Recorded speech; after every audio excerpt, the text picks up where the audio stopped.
I bet everyone at some point of their lives has had either dehydrated or dry skin. And if you are this lucky person who hasn't had it yet, so trust me, you're gonna have it. And even if you have oily skin, so let's take a cup of tea and let's talk how to fix dry and dehydrated skin. I will give you 3 easy tips to follow. Hey guys! What's up? And welcome back to my channel! If you're new here, hey, I'm Kate, I'm a pharmacist and I'm very happy to see you here. So let's dive in. So let's first talk about difference between dry and dehydrated skin. They might sound the same, but they're actually completely different phenomena. And dry skin is a skin type. As we know, there are different skin types like dry skin, normal skin, combination skin, and oily skin, and dry skin is one of them. So dry skin is caused by the lack of sebum production in our sebaceous glands in our skin. Actually, most of the people experience dry skin at some point of their lives, and it's also associated with aging, meaning that with aging your skin can become drier. And usually genetics is what we can blame for our skin type, but environment also plays a huge role in it. And if you live in a dry and cold environment, your skin is a lot more sensitive and drier than usual if you lived like in a temporary climate with a humid air. And if you have dry skin, you might have those dry skin signs like flakiness, dryness, tightness, and more pronounced wrinkles and fine lines. Dehydrated skin is a temporary skin condition when your skin lacks water.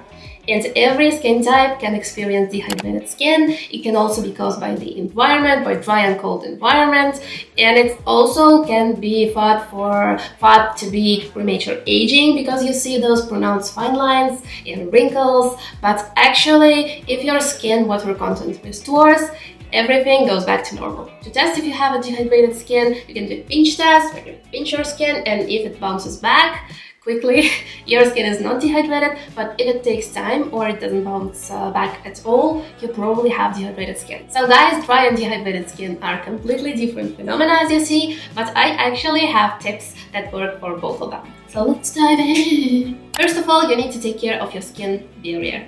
Skin is our largest organ, which protects us from the outer environment. There are different layers. There is hypodermis, dermis, and the epidermis. Epidermis is the layer we actually see, and the outermost layer of the epidermis is called stratum corneum.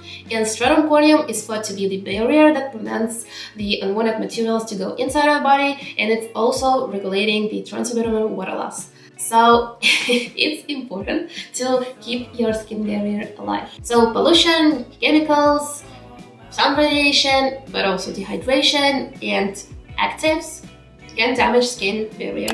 And guys, I know we all love actives. I know I love actives too.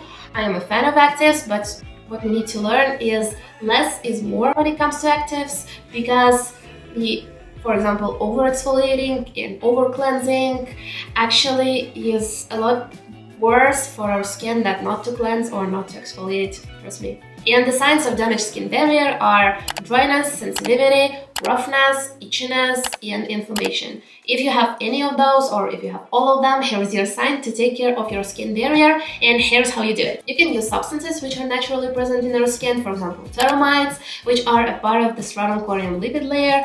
I have the Bioma gel moisturizer with triceramide complex, niacinamide, and green tea, and I love it a lot because I have combination skin. Gel moisturizers are great for combination and oily skin, and which I love that it moisturizes my skin well enough so I don't have to use like a gel moisturizer on my T-zone and more rich moisturizer on my cheeks.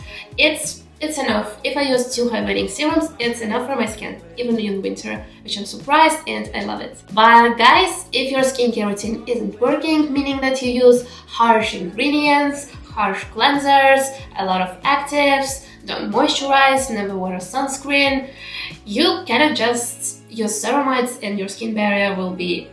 No, it's not that easy. So what I would recommend is to choose gentle cleanser over a harsh one, to use less actives as you can, and if you have damaged skin barrier, just don't use actives at all till you restore your barrier, of course.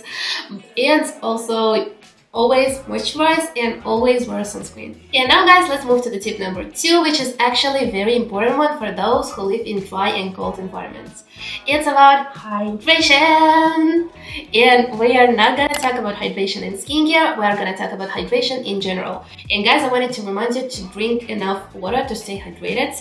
Not coffee, not tea, not Coca-Cola or Sprite, just water.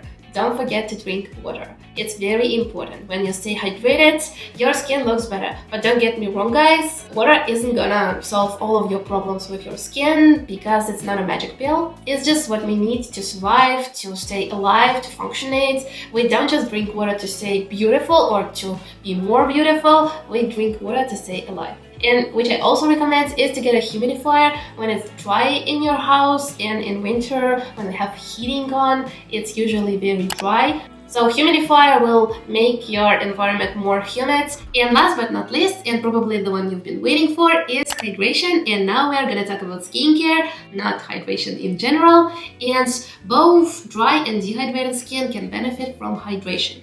My favorite, most simple ones, the ingredients you can find in almost every single product, are glycerin and hyaluronic acid, and these are humectants, meaning that they can draw moisture from the environment into your skin, but these are not enough, and you need occlusives to actually seal the moisture in.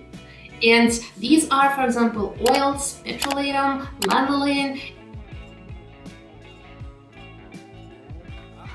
But these are not enough, and you need an occlusive to seal the moisture in so it won't evaporate due to transpyreneal water loss. So you need an occlusive.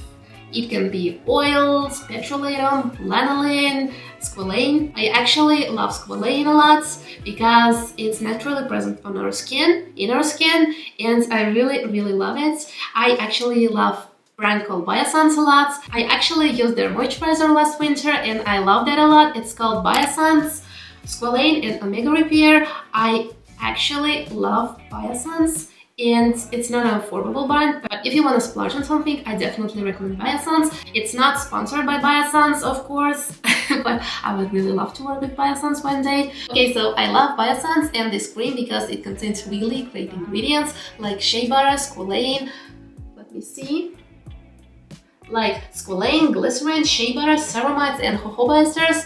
Ingredients are amazing for hydration. And guys, I hope you liked this video, so put the thumbs up if you did and subscribe to this channel, and I will see you in my next one. Bye!